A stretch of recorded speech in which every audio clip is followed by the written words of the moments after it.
Welcome students.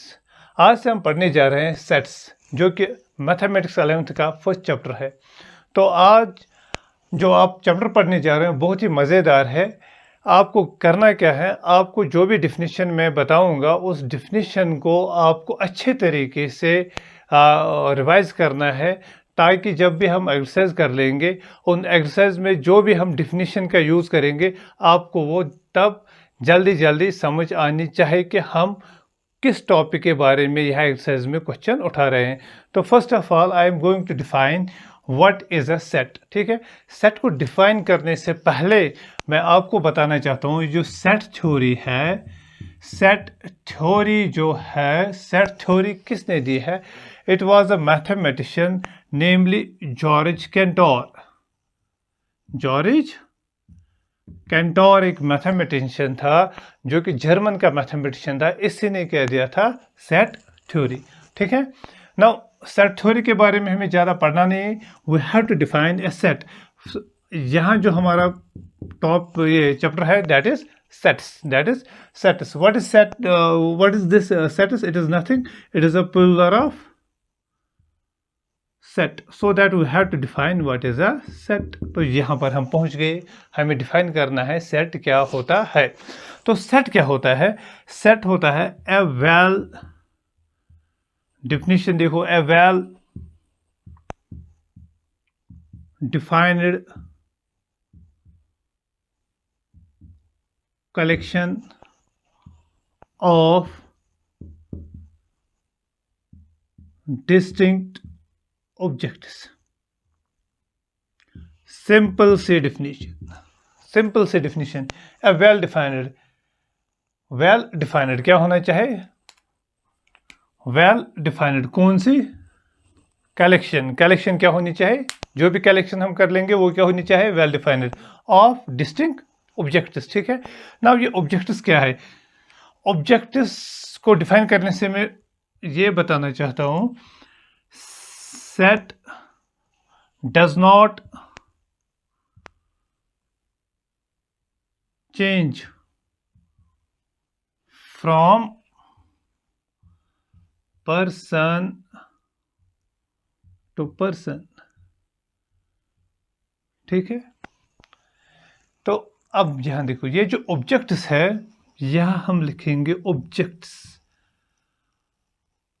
Objects को मैं बता रहा हूं, ऑब्जेक्ट जो है इसको हम कहते हैं एलिमेंट्स। क्या बता रहे हैं? एलिमेंट्स। एंड दूसरा जो इसका नाम है वो है मेंबर्स।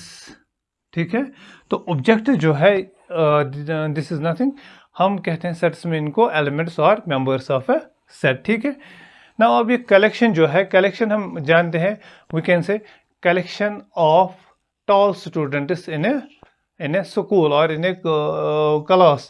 इसी तरीके से हम कह सकते हैं कलेक्शन ऑफ पेन्स। ठीक है, these are nothing, these are collections. मगर ये जो हमारी जो डिफिनीशन है सेट की, यहाँ हमें कह रहा है कि कलेक्शन क्या होनी चाहिए? कलेक्शन वेल डिफाइंड होनी चाहिए, तब हम इसको कहेंगे सेट। मगर वो क्या होनी चाहिए? ऑफ डिस्टिंक्ट एलिमेंट्स या मेंबर्स, इसके एलिमेंट क्या होने चाहिए? Different. Set does not change from person to person. Example देंगे, ये भी आपको समझाएंगे है क्या हम इंग्लिश में क्या लिख रहे हैं। एंड एलिमेंट्स एंड मेंबर्स क्या है? These are nothing, these are, ये इन ऑब्जेक्ट्स को हमारा जो दूसरा नाम है वो क्या है? एलिमेंट्स और members of a set. Now देखो, ये जो सेट है, सेट को हम हमेशा कैपिटल लेटर्स में लिखते हैं। किस में लिखते हैं? कैपिटल लेटर्स में। अगर हम इनको कहेंगे, हम डिनोट करते हैं, sets are denoted always in capital letters. कौन कौन से? ए, बी, सी, सॉन, डी, ई, एफ, ऐसे इनको डिनोट हम किससे करते हैं? कैपिटल लेटर से। ना अगर सेट्स के मेंबर्स या एलिमेंट्स इंग्लिश अल्फ़ाबेट में होंगे तो हम उनको क्या, उनको हम स्मॉल अल्फ़ाबेट्स में लिखते हैं। किनमें? स्मॉल अल्फ़ाबेट्स में। किनको? अगर हमारे मेंबर्स जो है सेट के वो क्या होंगे? English alphabets. ठीक है, न्यूमरल्स में स्मॉल और कैपिटल आया नहीं है। ठीक है, 1 को हम स्मॉल 1 नहीं लिख सकते हैं, 2 को हम स्मॉल 2 नहीं लिख सकते हैं, दैट इज 1 and 2 3 4 5 ऐसे। तो ये हो गया sets are denoted by capital letters. अगर वो अल्फ़ाबेट्स में होंगे तो इसके एलिमेंट्स या मेंबर जो है उनको हम स्मॉल अल्फ़ाबेट्स में लिखते हैं, ठीक है। अब ये जो मेंबर्स है, सेट के जो मेंबर्स है, यहाँ देखो आप, elements of a set are enclosed with an curly brackets. किन में? कर्ली ब्रैकेट्स में इनको रखते हैं, ठीक है। दो तीन चीज़ें हमें याद रखनी। A well defined collection of distinct objects, set does not change from person to person.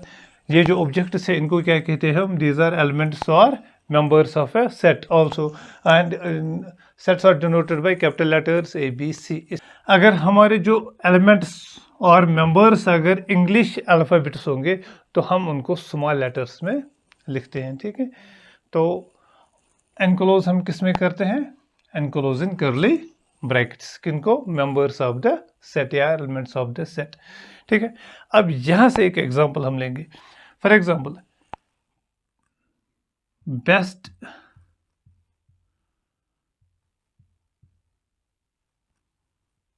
Players of Indian team, Pakistan team, ठीक है। अब ये जो मैंने यहाँ लिखा best players of Indian team, Pakistan team, क्या ये सेट रिप्रेजेंट करता है? नहीं, ठीक है।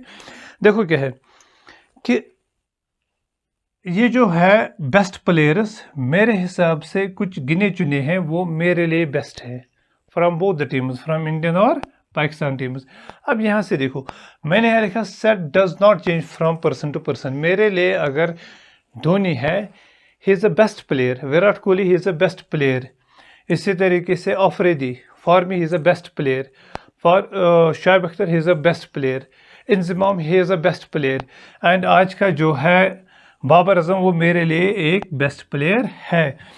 तो किसी और पर्सन के लिए these persons these players are not best, ठीक है। उसके लिए कुछ और जो इसके क्रिकेटर्स होंगे या प्लेयर्स होंगे क्रिकेट टीम के, वो उसको पसंद होंगे, ठीक है। सो दैट ये जो है ये वैरी कर रहा है फ्रॉम पर्सन टू पर्सन। मेरे लिए कोई एक बंदा या कोई एक आदमी या कोई एक प्लेयर किसी टीम का मुझे पसंद है, या पॉलिटिशियन मुझे कोई पसंद है, सेट ऑफ पॉलिटिशियन अगर हम लेंगे, तो ये जो है मुझे पसंद है, किसी और को पसंद नहीं होंगे, तब हम इनको कहेंगे they vary from person to person and they are not well defined. क्या है? वो वेल डिफाइंड कलेक्शन में नहीं आते हैं, सो ये सेट डिफाइन नहीं होता। देखो अब यहाँ अगर हम लिखेंगे सेट ऑफ इन कश्मीर, क्या ये सेट रिप्रेजेंट कर रहा है? नहीं। हाँ, ये तो रिप्रेजेंट कर रहा है, क्योंकि we know that Dal lake, Wular lake जो है, अगर हम यही दो एलिमेंट लेंगे, यही दो मेंबर हम सेट के लेंगे, तो ये क्या रिप्रेजेंट कर रहे हैं? फॉर एग्जांपल हम यहाँ लिखेंगे, एक तो है हमारा डल लेक, ठीक है। मैंने सेट को किस में कहा था? इसमें। चलो हमारा कोई सेट है ए, एक है डल लेक इसमें, एक है वॉलर लेक, ठीक है। डल लेक और वॉलर लेक जो है बोथ आर वेल डिफाइंड, ठीक है। Both are well defined and both are distinct, ठीक है। वेल डिफाइंड एंड डिस्टिंक्ट भी है, तो इसको हम कहेंगे सेट। और दूसरी कंडीशन क्या है? This set doesn't vary from person to person. ये पर्सन टू पर्सन वेरी नहीं हो रहा, तो ऐसा जो हमारा सेट होगा उसको हम कहेंगे it is a well defined set या well defined collection of a distinct objects. तो यहाँ हमारे जो ऑब्जेक्ट्स थे that is Dal lake and Wular lake, ठीक है। नाउ स्टूडेंट्स, अब देखो यहाँ, let's suppose we take any set. हम अगर कोई सेट लेंगे, हमारे पास हम यहाँ लिखेंगे कोई सेट है, suppose A is a set having elements. उसके एलिमेंट जो है वो है 2, 4, 6, 8, 10, ठीक है। ये जो एलिमेंट्स हैं ये क्या रिप्रेजेंट कर रहे हैं, दीज आर इवन नंबर्स। कहाँ तक, 10 तक मैंने इवन नंबर्स लिए हैं न्यूमरल्स में। तो ये सेट जो है it is a well defined, ठीक है। मेरे लिए भी 2 जो है वही है, दूसरे किसी के लिए भी इट इज़ अ सेम, उसके लिए भी इसका वैल्यू वही रहेगा, 2 ही रहेगा, और कोई वैल्यू चेंज नहीं होगा। या हम कोई सेट लेंगे, suppose we have other set, B is a set having elements A E I O U, this is a set of vowels. ये तो चेंज नहीं होगा, ना मेरे लिए ना किसी इंग्लिश मैन के लिए, वो भी इनको कहेगा these are vowels of English letters. तो अभी मैंने जो कहा था कि जो भी हमारे पास इंग्लिश अल्फ़ाबेट्स अगर होंगे और उनको हमें रिप्रेजेंट करना है as a element in a set, तो हम उनको किस में लिखते हैं, स्मॉल लेटर्स में। तो यहाँ भी हमने इसलिए इनको स्मॉल लेटर्स में लिखा और कैपिटल बी से इनको डिनोट किया एज अ सेट, बिकॉज ये जो सेट्स डिनोट करते हैं हम किससे करते हैं, बाय कैपिटल लेटर से, ठीक है। यहाँ तक ना, अब ये जो हम कोई भी सेट हम ले सकते हैं। यहाँ मैंने एक सेट लिया, सेट ऑफ इवन नंबर्स। अगर कोई सेट सी है या डी है, 1 3 5 ऐसे होगा, इसमें 7 भी 9 भी, तो ये क्या है, सेट ऑफ ऑड नंबर्स, ठीक है। अब देखो ये जो 2 है, व्हाट इज 2? 2 किसका मेंबर है, ए का। 6 भी किसका मेंबर है, ए का, ठीक है। तो ये जो 2 है हम लिखेंगे 2 बिलोंग्स टू ए। देखो समझने की बात है, 2 किस सेट में है, 2 किस सेट में है, सेट ए में। इसी तरीके से हम लिख सकते हैं 6 बिलोंग्स टू ए, या we can say 2 is a member of A, 6 is a member of A, या यहां से लिख सकते हैं 5 बिलोंग्स टू सी, ठीक है। बिलोंग्स टू किस सेट का, सी सेट का है, ठीक है। तो ये जो बिलोंग्स टू है, 2 बिलोंग्स टू ए, तो इस बिलोंग को हम जब मैथमेटिकली लिखते हैं तो मैथमेटिकली कैसे लिखते हैं, हम लिखते हैं 2 बिलोंग्स टू ए। इस सिंबल को अब याद रखना है, 2 बिलोंग्स टू ए। इसी तरीके से 6 बिलोंग्स टू ए। इसी तरीके से यहाँ लिखेंगे 5 बिलोंग्स टू सी, ठीक है। ये सिंबल हमें याद रखनी है सेट्स में, इसको क्या कहते हैं, बिलोंग्स टू। नाउ या यहाँ से लिख सकते हैं what is this, E belongs to B, U belongs to B, I belongs to B, ठीक है। या we can say these are the elements of set B. Now इसके बाद देखो, अगर अब कोई एलिमेंट मैंने लिया, फॉर एग्जांपल यहां से ये 10 तक था, अब मैं लिख रहा हूं ऐसे, इज 12 मेंबर ऑफ सेट ए। आप कहोगे नहीं, वाई, बिकॉज ये सेट जो है ये कहां तक है, 10 तक, तो 12 इसका मेंबर नहीं है। तो उसको हम किस तरीके से लिखेंगे, 12 डज नॉट बिलोंग्स टू ए, ठीक है। इसी तरीके से इस 0 और -1 -2 कोई भी नंबर इस सेट का मेंबर है, आप कहोगे नो। तो उस डज नॉट को हम क्या कैसे मैथमेटिकली रिप्रेजेंट करते हैं या सेट थ्योरी में, इस तरीके से 12 does not belongs to A, that means 12 is not a member of set A, ठीक है। नाउ इसी तरीके से अगर यहां से मैं लूंगा, यहां अगर आप देखोगे यहां लिखेंगे हम 10 does not belongs to C, वो क्या हो गया 10, ऐसे लिखेंगे does not belongs to C. Set theory में और एक चीज याद रखना है, सेट थ्योरी में जो एलिमेंट्स होते हैं मैंने डिफिनीशन में बताए थे, they should be distinct, collection क्या होनी चाहिए, डिस्टिंक्ट, डिफरेंट, सेम नहीं। तो यहाँ पर जो है कलेक्शन हमेशा क्या है, डिफरेंट एलिमेंट्स की। एक एग्जांपल मैं दिखाता हूँ। देखो यहाँ पर हम लिखेंगे मैथमेटिक्स,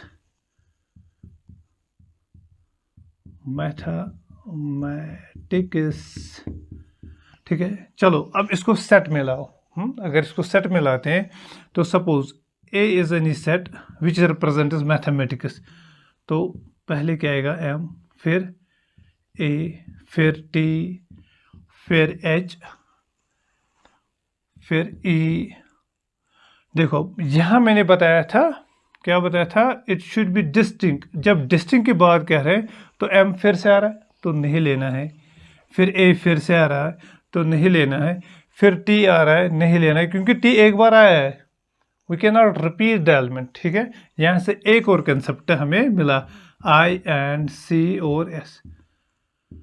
तो मैथमेटिक्स का जो सेट मिला हमें, सेट बना हमें, या सेट अगर हम बनाएंगे तो वो सेट इस तरीके का होगा। क्या कोई एलिमेंट रिपीट हो रहा है? Is there any repetition of the elements? आप कहोगे नो, बिकॉज, और जो भी यहाँ था एच एम, हमने इनको रिपीट नहीं किया। वाई? बिकॉज सेट की जो डिफिनीशन थी वो वही इसे कह रहा था, these object should be distinct, they should be. अब यहाँ से सारे डिस्टिंक्ट आ रहे हैं। ठीक है, यहाँ से हमें एक ये कंसेप्ट मिला। कंसेप्ट क्या मिला? कंसेप्ट अच्छा सा कंसेप्ट मिला कि ये जो सेट है, the elements of the set didn't repeat, या इनको हम रिपीट नहीं कर सकते हैं। फॉर एग्जांपल मैंने यह एक तो लिया था अभी। फॉर एग्जांपल अगर एक सेट है मेरा ए और 2 6 8, we can not repeat the elements like this 2 8 6। ठीक है, ये सेट वापस यही है 2 6 8, इसको वापस लिखेंगे। ठीक है, ये आ रहा समझ में? यानी कि हम जो एलिमेंट्स हैं इनको रिपीट एक ही सेट में नहीं कर सकते हैं। ठीक है, अब इसके बाद देखो, अब यहां तक मैंने ये जो बताया आपने याद रखा,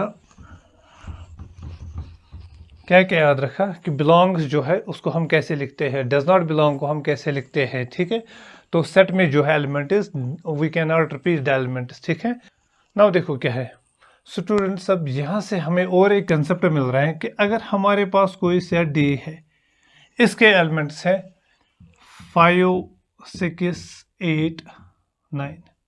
चलो कोई सेट है, इसके जो एलिमेंट्स है वो है 5 6 8 9, इसके एलिमेंट्स हैं। ठीक है, नाउ इस सेट को मैं वापस लिख सकता हूं 8 6 5 9। ठीक है, यहां से क्या हमें पता चल रहा है कि यहां से हमें पता चल रहा है कि we can change the order of the elements. ठीक है, यहां मैंने इनका ऑर्डर ही चेंज कर लिया। ठीक है, ऑर्डर मैंने चेंज कर लिया, जो कि 5 पहले प्लेस पर था इसको यहां लिया, 6 को यहां लिया, 9 को वही रखा, 8 को यहां लाया, तो इससे सेट में कोई फर्क नहीं पड़ती है। याद रखना है कि if we change the order of the elements, तो सेट जो हमारा है वो वही का वही रहेगा, उसमें कोई फर्क नहीं पड़ेगी।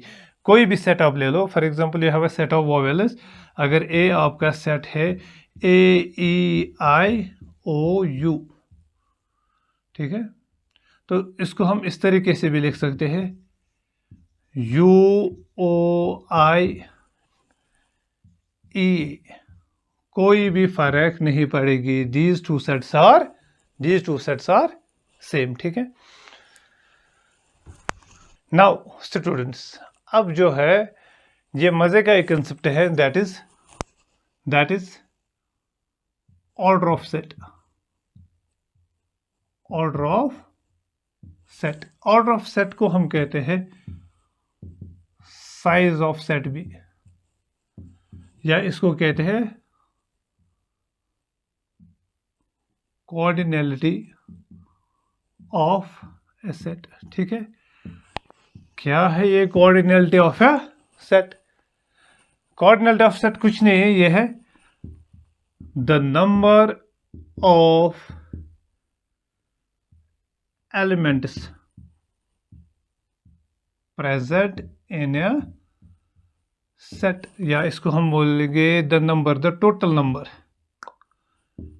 the total number of elements present in a set are called the cardinality of the set, and it is denoted by I say O. For example, हमारा कोई सेट A है, ठीक है, या N A से भी, या इस तरीके के हम मॉड नहीं है, मॉड जैसा डालते हैं, तो इसको भी हम, इसको ज़्यादा इग्नोर ही कर लो, तो ये दो याद रखो, ठीक है। तो अगर ओ ए होगा that is order of A, या n A, number of elements in A. For example हमारे पास कोई सेट है, सेट डी लेंगे, डी के एलिमेंट्स हैं 2 6 5, सॉरी 2 6 7 8।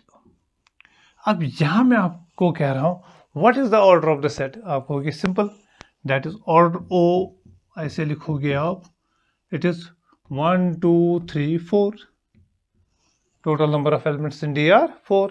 या आपको कोई और मैं सेट देता हूँ, let suppose we take a set B having elements like this 2 3 2 3, यहाँ से दो आ रहे, 5 7, तो कौन से आ रहे हैं, यहाँ से तो ऑड बन रहा है, ठीक है, इवन भी आ रहा है।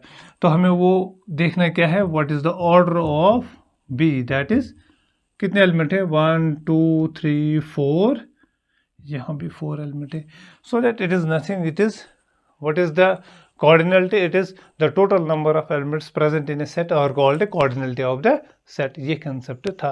नाउ अब ये सेट जो है हम इनको कैसे रिप्रेजेंट करते हैं, नाउ अब डिस्कस करेंगे हम बहुत ही ज़रूरी टॉपिक जो है, that is representation of a set, ठीक है। नाउ अब जो हमारा टॉपिक है that is representation of sets, तो उससे पहले मैं आपको कुछ वंडरफुल सा दिखाना चाहता हूँ, दैट इज आपने जो पढ़ा होगा कि अगर हमारे पास नंबर ऐसे होंगे 1 2 3 4 5 सो ऑन, इनको हम क्या कहते हैं, नेचुरल नंबर्स। तो सेट ऑफ नेचुरल नंबर जो है इनको हम डिनोट करते हैं एन से, ठीक है। इसी तरीके से अगर यहाँ मैं 0 ऐड कर लूँगा तो आप कहोगे दीज आर होल नंबर्स, तो इनको डिनोट हम करते हैं किससे, W से, ठीक है। इसी तरीके से अगर मैं यहाँ -1 -2 -3 ऐसे जाऊंगा तो आप कहोगे these are set of integers. Set of integers को किससे हम करते हैं, Z से और I से, ठीक है। तो इसके बाद जो है अगर यहाँ से मैं फ्रैक्शन भी लूँगा, इस सेट में अगर मैं फ्रैक्शन भी लूँगा, सपोज 5/2 11/3, या यहाँ से भी नेगेटिव में से भी -3/2, ठीक है, या -5/2, ये फ्रैक्शन भी इसी में आएंगे, तो हम कहेंगे it is a set of rational numbers, ठीक है। इसके बाद जो होल होता है उसको क्या कहते हैं हम, सेट ऑफ रियल नंबर्स। तो क्या याद रखना है, what is N, N is nothing, N is a set of natural numbers। What is W? W is a set of whole numbers। And what is Z? Z is a set of integers, and Q is a set of rational numbers। And what is R? R is nothing, it is a set of real numbers, ठीक है। अगर अब किसी जगह ऐसा लिखा होगा Z positive, या इसी तरीके से लिखा होगा Q पॉजिटिव, ठीक है, या R पॉजिटिव, ये पॉजिटिव साइन कुछ नहीं है, पॉजिटिव साइन क्या कह रहे हैं, Z में जो है सेट ऑफ इंटीजर्स में हमें कौन से लेने हैं, ओनली पॉजिटिव इंटीजर्स। ऐसे सेट ऑफ रैशनल में कौन से लेने हैं, पॉजिटिव इंटीजर्स, और पॉजिटिव रैशनल्स और पॉजिटिव रियल नंबर्स, ठीक है।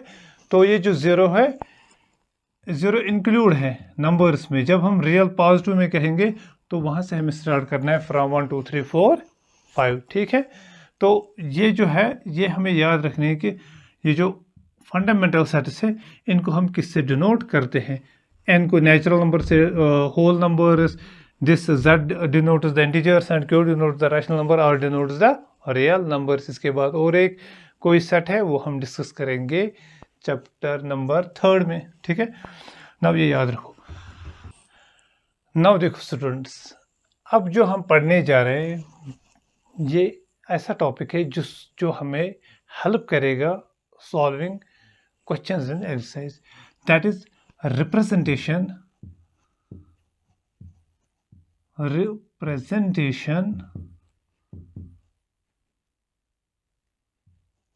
Of sets. तो सेट्स को हम कैसे रिप्रेजेंट करते हैं? हम दो फॉर्म्स में करते हैं, एक को कहते हैं हम रोस्टर फॉर्म और इसी को क्या कहते हैं हम टेबुलर फॉर्म भी। दोनों नाम है, या रोस्टर फॉर्म या टेबुलर फॉर्म। यहां से या कर सकते हैं इसमें सेट बिल्डर और इसी को हम कहते हैं रूल फॉर्म। बस ये दो तरीके हैं, वन इज रोस्टर फॉर्म, दूसरा set builder form. Now what is a roster form? ठीक है, रोस्टर फॉर्म क्या है? The elements of set, the elements of a set are listed in, किसमें? ब्रैकेट में लिखूंगा मैं रो, ठीक है। The elements of a set are listed in, किसमें? रो में, ठीक है। And are separated by commas, ठीक है। और एनक्लोज तो हमें मालूम है, एनक्लोज हम कर ले ब्रैकेट में हर किसी सेट को करते हैं। तो ये जो है it is easy definition. The elements of a set, जो भी एलिमेंट्स होंगे सेट उनको हम क्या करते हैं? लिस्ट। किस में करते हैं? List in a row and separated in commas. For example, अब यहां से मैं आपको एक एग्जाम्पल इसकी देता हूं। मैं आपको कह रहा हूं आप मुझे लिखो, आप मुझे एक सेट बनाकर दे दो, किनका? सेट ऑफ इवन नंबर्स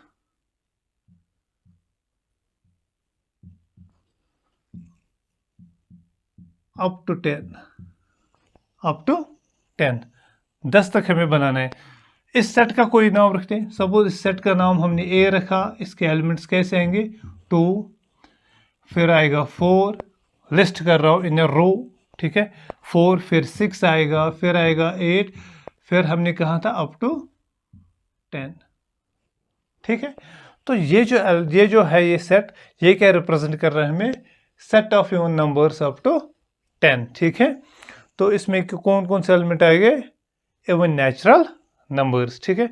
या इसी तरीके से अगर हम और कोई सेट लिखेंगे, सेट ऑफ वोवेल्स, तो जब हम सेट ऑफ वोवेल्स को डिफाइन करेंगे, suppose D is a set that is AEIOU, ठीक है। या सेट ऑफ हम लिखेंगे set of odd numbers, set of odd numbers कहाँ तक? अप टू 11, ठीक है। जब 11 तक की बात हम करेंगे ऑड नंबर्स की, तो उसको जब हम रोस्टर फॉर्म में लाएंगे, तो रोस्टर फॉर्म में कैसे लाएंगे? Suppose that is the set B, तो कैसा आएगा? हमारे ऑड नंबर जो है वो है, स्टार्ट किससे होते हैं? 1 से। 1, फिर 3, फिर 5, फिर 7, फिर 9, फिर 11, ठीक है। 11 तक हमें ये सेट बन जाएगा। तो हमने इनको क्या किया? We have listed all the elements of a set separate by commas, comma से सेपरेट भी किया है, एंड किस में रखा हमने? List in a row. तो इसको हम क्या कहते हैं? रोस्टर फॉर्म या tabular form of a set, ठीक है ना। इसके बाद जो है सेट बिल्डर फॉर्म या रूल फॉर्म। यहाँ क्या कहते हैं हम? देखो यहाँ की जो डिफिनीशन है ये भी इजी है। द एलिमेंट्स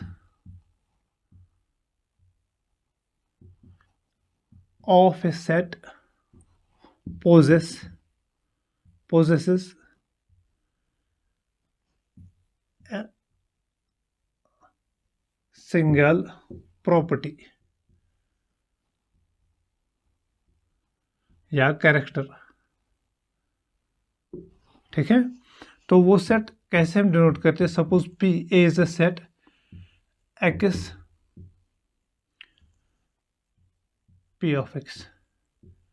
P मैंने किसके लिए डिनोट किया? Possesses single property. ना देखो इधर मैंने यहाँ दो डॉट डाले, ये दो डॉट जो है सेट्स में, ऐसा एक और ऐसा एक डॉट, या कभी ऐसे लिखते हैं और ऐसे भी लिखते होता है सेट में लिखा। इसका मतलब हो गया सच दैट, इसको क्या पढ़ते हैं हम? Such that. तो यहाँ क्या पढ़ेंगे हम? x such that p of x। what is p of x? it is nothing, it is a property। मैंने कहा elements of a set possess a single property, यानी कि ये एक ही प्रॉपर्टी पोजेस करते हैं, बनाते हैं एक ही प्रॉपर्टी, जिससे हम होल सेट को जनरेट कर सकते हैं। Let's take an example. हम यही एग्जांपल करेंगे कि अब अगर हमने अभी ये सेट ए लिया था, इस सेट को हम वापस किस में लाएंगे? सेट बिल्डर फॉर्म में। तो अगर सेट बिल्डर फॉर्म में लाएंगे, ये क्या है? Set of even numbers. Suppose इस सेट का कोई और नाम मैं दूंगा, चलो इस सेट का नाम हम रखेंगे सेट ऑफ ई। अब मैं क्या कर रहा हूँ? मैं यहाँ से कह रहा हूँ कि ये जो इवन नंबर्स हैं, this set of even numbers up to 10 जो है, इनको किस में लाना है? In set builder form. देखो अब सेट बिल्डर फॉर्म में कैसे आएंगे? लिखेंगे x such that x is called x such that x is called। अब जो प्रॉपर्टी है वो क्या है? 2 4 6 8 प्रॉपर्टी है इवन नंबर्स की। तो यहां लिखेंगे हम 2n। n belongs to n natural numbers. कहां तक? इनको हमने अभी रिस्ट्रिक्ट किया। n is 1 is less or equal to n which is less or equal to 5। ठीक है, ये बन गया कौन सा सेट? इस सेट का हमें सेट बिल्डर फॉर्म ये हो गया। देखो अब यहाँ सिंपल, n जो है स्मॉल n मैंने बोला कहाँ से लेना है? हमें नेचुरल नंबर से, और इसी n को मैंने रिस्ट्रिक्ट किया कहाँ से? 1 से 5 तक। अब देखो अगर यहाँ 1 देंगे, 2 into 1 that is 2। अगर 2 देंगे we get 4, if we give 3 we get 6, if we give 4 we get 8, if we give 5, मैंने कहाँ तक बोला? 5 तक, we get 10। hence this is a roster form and this is it is set builder form। now दूसरे example आपने भी दिखाई थी, b is a set। b हमारा कोई सेट है, तो ये जो b सेट हमारा था, अब इसको देखो, अब यहाँ हम किस में लाएंगे इसको? सेट बिल्डर फॉर्म में। That is nothing x such that x कौन सा सेट है ये? Which set it is? It is set of odd numbers. तो ऑड नंबर को हम कैसे लिखेंगे?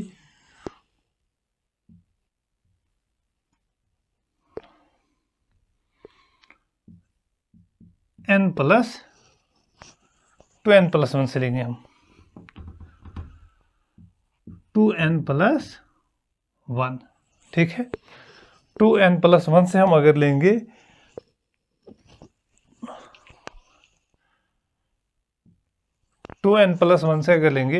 If we give this n as a 1 we get 3। If we give, अब ये 1 कहाँ से आएगा? ठीक है, तो हमें यहाँ से क्या लिखना है? हमें जो n लेना है, अब n हमें नेचुरल नंबर से नहीं लेना है, तो ये n कहाँ से आएगा? n नेसेसरली हमें लेना है अब होल नंबर से, बिकॉज यहाँ पर 1 भी है। ठीक है, now we have to give the value n as 0, then we get 1। उसके बाद अगर 1 देंगे वी गेट 3, उसके बाद अगर 2 देंगे वी गेट 5। सो अब हमारा जो n है, हम यहाँ लिखेंगे n belongs to w। n के रिस्ट्रिक्शन 0 इज लेस और इक्वल टू n, लेस और इक्वल टू कहाँ तक जा रहे हैं? 11 तक, that is 5। hence what is this? this is the set builder form of set b। ठीक है, बहुत ही ईजी है। देखो अगर यहां से हम लेंगे, तो ये जो है 0 इज लेस और इक्वल टू n, लेस और इक्वल टू 5, दैट मीन्स ये जो 0 है, ये n है, हमें कहां से स्टार्ट करना है? We have start n from 0 to 5। तो अगर हम यहाँ n को 0 देंगे, it is 1. If we give 1 we get 3, if we give 2 we get 5. अगर इसी तरीके से हम 3 देंगे we get 7, फिर 4 9, फिर 5 we get 11. ठीक है, these are the examples of roster and set builder form. now और एक एग्जांपल लेंगे.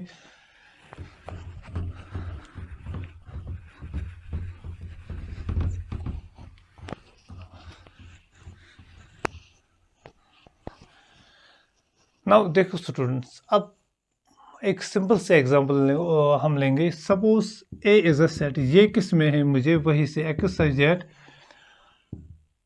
X square minus 3x plus 2 is equal to 0. ठीक है, एक सेट है हमारे पास, सेट ए. मगर किस फॉर्म में है? यहाँ जो पी ऑफ एक्स है वो क्या है? ये जो है प्रॉपर्टी हमारी P of x, what is this? This nothing. ये क्या है? एक क्वाड्रेटिक इक्वेशन है. हमें क्वेश्चन कह रहे हैं इसको आप रोस्टर फॉर्म में लाओ. तो रोस्टर फॉर्म में लाने के लिए क्या करना है? We have to solve this quadratic equation. तो अगर इस क्वाड्रेटिक को हम सॉल्व करेंगे 3x plus 2 is equal to 0.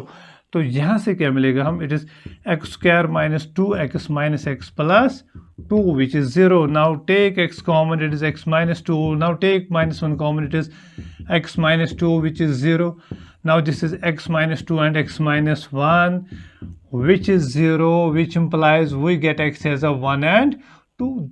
these are the two elements of a. so इसकी जो रोस्टर फॉर्म होगी a की वो क्या होगी? 1, 2. ये थे एग्जाम्पल. ठीक है, बहुत ही ईजी है. अगर वहाँ से हमें दिए होंगे roots of an equation, we can convert them in the set builder form.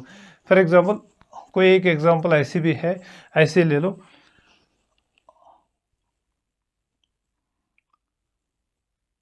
B set है कोई,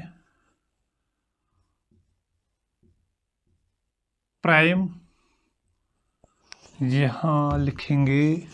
देखो बी क्या है? कोई सेट है x such that prime factors of 60. ठीक है, प्राइम फैक्टर्स ऑफ 60 के जो हमें निकालने हैं वो इसको किस में लाना है? We have to make set B in the roster form. तो अब 60 की जो प्राइम है वो है 2 से, देखो 2 3s are, ठीक है, 2 30s are. इसके बाद 3 से निकालेंगे, 3 10s are. फिर हमारा प्राइम बच गया 5 2s are. ठीक है, so these are the prime numbers. ठीक है, तो कौन कौन से आएंगे प्राइम फैक्टर्स? 2 3 और 5. Set B because we can not repeat the element. ठीक है, यहाँ आप नहीं लिख सकते हो, इस सेट को आप ऐसे नहीं लिख सकते हो.